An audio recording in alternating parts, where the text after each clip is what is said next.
기도합니다. 아멘. 오늘 읽은 본문 말씀을 가지고 한 가지 말씀을, 하나님에 대해서 한 가지를 꼭 기억하겠습니다. 느부갓네살이 이스라엘과 암몬 족속을 치러 왔습니다. 이유는 한 가지인데요. 바벨론에게 충성을 맹세했던 이스라엘과 암몬이 둘이 연합해서, 둘이 작당을 해서 바벨론을 더 이상 섬기지 않겠다라고 배반을 했습니다. 그래서 배반을 한 이 두 동맹군을 정복하기 위해서 느부갓네살이 군대를 이끌고 오고 있는 중이었습니다. 한쪽으로는 요단강 동편에 암몬의 수도인 랍바로 가야 되고, 한쪽은 요단강 서편에 있는 예루살렘을 치러 와야 되는데, 이 갈림길에 느부갓네살이 딱 서게 되었습니다. 아마 갈림길이 지도상으로 볼 때 다마스커스, 다메섹일 것으로 추정을 하는데요. 느부갓네살이 군대를 이끌고 오다가 둘 중에 한 곳을 먼저 공격을 해야 되는데, 이 다메섹에 와서 갈림길에 딱 와서 자기가 어느 쪽을 먼저 칠지에 대해서 점을 치기 시작했습니다. 21절에 보시면 느부갓네살이 세 가지 점을 치는 것으로 기록하고 있습니다. 첫 번째는 화살점을 쳤습니다. 군인들이 잘하는 방식인데요. 화살 하나하나에 이름을 써서 그것을 흔들어서 끄집어내는데, 내가 처음 끄집어낸 화살에 적혀있는 이름, 그곳이 내가 먼저 공격할 곳이다. 그렇게 화살로 점을 쳤습니다. 화살통을 흔들어서 딱 꺼냈는데 예루살렘을 치라라는 점괘가 나왔습니다. 그런데 사실은 랍바를 치는 것이 예루살렘 치는 것보다 훨씬 편합니다. 왜냐하면 예루살렘은 견고한, 예루살렘 성이 아주 견고하게 되어 있고 난공불락이기 때문에 어지간하면 이게 예루살렘으로 점괘가 나오면 안 되는데, 이상하게 화살점을 쳤더니 예루살렘이 나왔습니다. 느부갓네살이 두 번째로 자기가 믿는 우상에게 계시를 구했습니다. 어떤 형식으로 구했는지 알 수 없지만 자기가 믿는 바벨론의 우상에게 계시를 구했을 때 똑같은 점괘가 나왔습니다. 예루살렘을 치라, 그렇게 점괘가 나왔습니다. 마지막으로 전쟁을 앞둔 임금들이 하는 방식이 있는데요. 양을 잡아서 죽여서 간의 상태를 살펴보는 것입니다. 간의 상태를 살펴서 이게 랍바로 가야 될지 예루살렘으로 가야 될지 마지막 점을 쳤는데, 놀랍게도 느부갓네살이 점을 쳤던 세 가지 점괘가 하나같이 똑같은 결론을 나왔습니다. 오른손에 점괘를 딱 얻었다라는 말은 확정을 했다는 말인데요. 예루살렘을 먼저 쳐야 되겠구나. 내가 화살점을 쳐도 예루살렘이고, 내가 믿는 신에게 계시를 구해도 예루살렘이고, 마지막으로 짐승을 죽여서 간의 상태를 살펴도 예루살렘을 치라는 거구나. 이 세 가지의 점괘가 확실하구나. 느부갓네살 왕이 확신을 가지고 예루살렘을 치러 와서 예루살렘을 멸망시키는 것이 기록되어 있습니다. 이 이야기를 에스겔을 통해서 하나님께서 하십니다. 하나님께서 이 사건을 통해서 우리에게 주시는 한 가지 하나님에 대한 분명한 사실이 있습니다. 우상들이 점치는 것, 불신자들이 미신을 믿고 결정하는 그 모든 것들이 하나님의 섭리와 하나님의 뜻을 이루는 것에 있다라는 것이 하나님에 대해서 말씀하고 있는 내용입니다. 저녁에 모여서 작년 리더 과정 갈렙 성경 공부를 할 때에 집사님들 가운데 직장에서 부당하고 어려운 일을 당해서 함께 기도하는 기도 제목을 나눌 때가 있습니다. 저런 상사 밑에 있으면 정말로 쉽지 않겠다. 저런 상황 속에 있으면 직장에서 승진을 하거나 직장 생활이 편안하게 되기가 참 쉽지 않겠다. 어떻게 저런 상사를 만났을까? 어떻게 저런 상황에 처해 있을까? 한 번씩 우리가 돌아보게 됩니다. 그런 이야기를 할 때 우리 마음에 어떤 생각이 드는가 하면 저 사람이 하나님을 믿지도 않고 저 사람의 모든 판단은 자기의 욕심을 추구하는 것에 있고 정의를 생각하지 않는 저런 상사 밑에 있어서는 하나님을 믿고 정직하게 살아가려는 나는 아무런 소망이 없다. 성진도 안 될 것이고 앞으로도 직장 생활이 계속 어려울 것이고 내가 이곳에서 피하든지 다른 길이 없을 것이다. 저 불신자의 마음을 어떻게 바꿀 수 있는가 낙심할 때가 있습니다. 느부갓네살의 점을 통해 하나님께서 우리에게 말씀하시는 중요한 사실이 있습니다. 느부갓네살이 점을 쳤습니다. 그 점은 누구의 손에 있습니까? 느부갓네살이 점친 모든 것은 하나님의 섭리와 뜻 가운데 있습니다. 성경에서 우리에게 하나님에 대해 하시는 말씀이 있는데요. 여러분, 하나님은 믿는 자들의 하나님이실 뿐만 아니라 믿지 아니하는 자들의 하나님이 되십니다. 믿는 자들의 마음을 좌지우지하시는 분이 하나님이십니다. 동시에 믿지 아니하는 사람의 마음을 좌지우지하시는 분이 하나님이십니다. 믿지 아니하는 사람들이 자기의 마음을 정할 때 대표적인 방식 중에 한 가지가 점을 치는 것입니다. 그런데 이 점 치는 게 우상에게 의견을 물어보는 것이 모든 것이 하나님의 마음에 달려 있습니다. 여러분, 우리는 오해를 합니다. 우상에게 점을 치고 귀신에게 의견을 물어볼 때에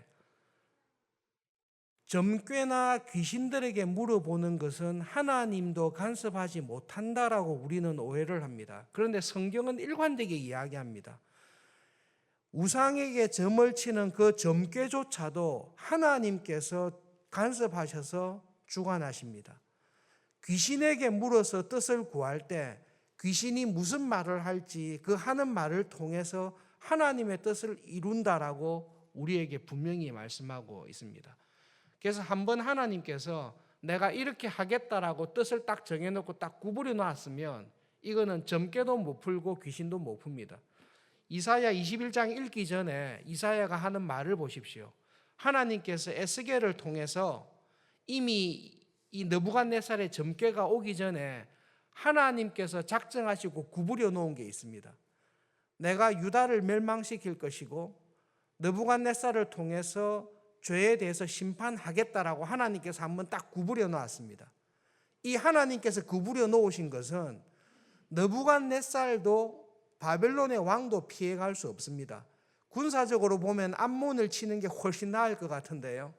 그가 화살점을 치고 귀신에게 물어보고 간을 살펴보는데 하나님께서 그 불신자의 점괘와 모든 것에 대해서 하나님이 딱 결정하고 구부려 놓은 것으로 갈 수밖에 없도록 하나님은 느부갓네살의 마음을 확 휘어잡아서 꼼짝 못하게 하십니다. 우리가 이 세상을 믿음으로 살아갈 때에 꼭 기억해야 될 것이 있습니다. 이 땅에서 직장이나 사업이나 여러 가지 신앙생활 할 때에 저 사람이 내가 처해 있는 환경이 나를 주장하는 것으로 보입니다.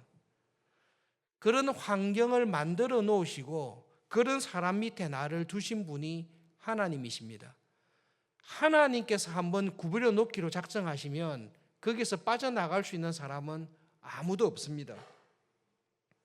신앙생활 할 때에 내가 이 어려운 자리에서 승진하기 위해서 저렇게 불의하고 욕심에 따라서 일하는 저 상사를 이기기 위해서 내가 신앙을 버리고 나를 괴롭히는 저 상사에게 맞춰줘야 되지 않을까? 하나님의 말씀에 순종하기보다 저 상사의 마음을 흡족하기 위해서 내가 타협을 하고 신앙을 잠깐 버려야 되지 않을까라는 시험이나 유혹이 올 때가 있습니다. 하나님께서 그렇게 만만하신 하나님이 아니라고 하나님은 우리에게 말씀하십니다. 다른 누구의 눈치와 마음을 맞추기 이전에 하나님의 눈치를 보시고 하나님의 마음에 맞도록 살아가는 사람에게 하나님께서는 은혜를 베풀어 주십니다. 하나님의 마음을 먼저 풀어야 하나님께서 구부러진 것을 바로 펴주십니다. 우리가 때때로 어리석어서 내 눈앞에 보이는 내 인생을 주장할 것 같은 환경이나 사람에게 마음을 맞추기 위해서 움직이는데요. 그렇게 하면 하나님께서 절대로 구부러진 것을 펴지 않으십니다. 내 삶을 주장하는 것이 하나님이시다라는 것을 하나님은 누누이 말씀하십니다. 신자든 불신자든 하나님께서 곧게 해놓으신 것, 그것을 구부릴 사람이 없습니다. 신자든 불신자든 하나님이 한번 굽게 딱 해놓은 것은 그 누구도 그것을 펼 수가 없습니다. 어저께 읽었던 말씀대로 내가 곧은 길, 형통한 길을 가고 있을 때 이 길을 주신 하나님께 감사하십시오. 그런데 내가 구부러진 길, 도무지 펼 수 없는 상황에 내가 처했을 때 하나님께서 왜 나를 이런 자리에 두셨을까를 생각하며 하나님 앞에서 겸손하고 하나님의 마음을 기쁘게 하기 위해서 살아가도록 애를 쓰십시오. 그래야 하나님께서 풀어주십니다. 자녀들을 키우실 때 하나님께서 내 자녀의 길을 주장하신다는 것을 믿으십시오.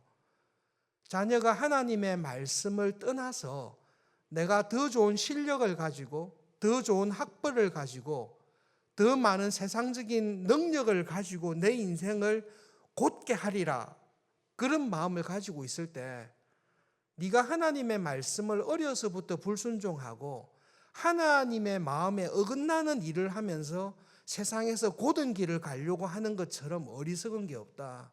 하나님께서 네 인생을 굽게 하시면 어떤 사람도 굽게 한 이 길을 벗어날 길이 없다.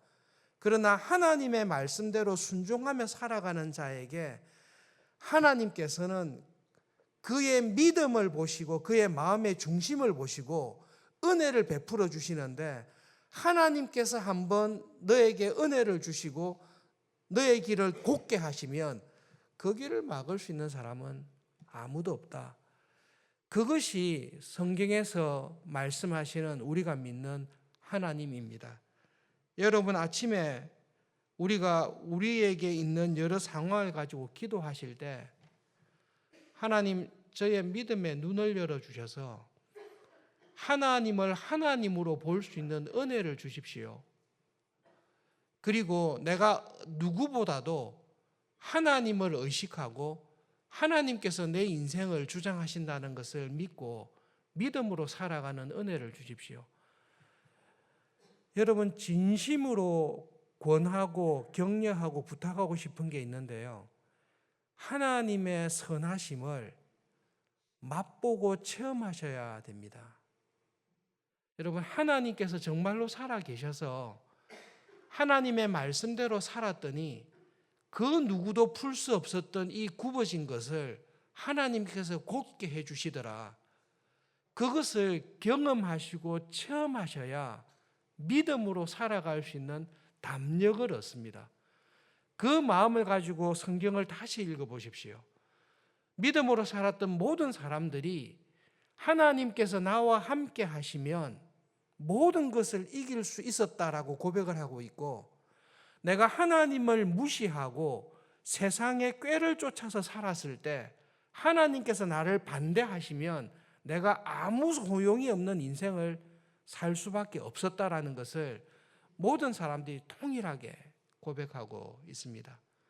여러분, 오늘 이 에스겔서에 있는 느부갓네살의 점괘를 생각하면서 하나님께서는 신자의 삶을, 나의 삶을 주장하실 뿐만 아니라 하나님께서는 내가 도무지 이길 수 없을 것 같은 불신자의 마음도 하나님께서 주장하시는데 내가 하나님 마음에 합하게 믿음으로 살아야 된다.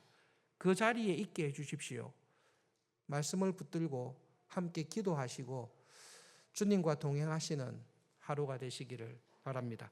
말씀을 기억하며 함께 기도하겠습니다.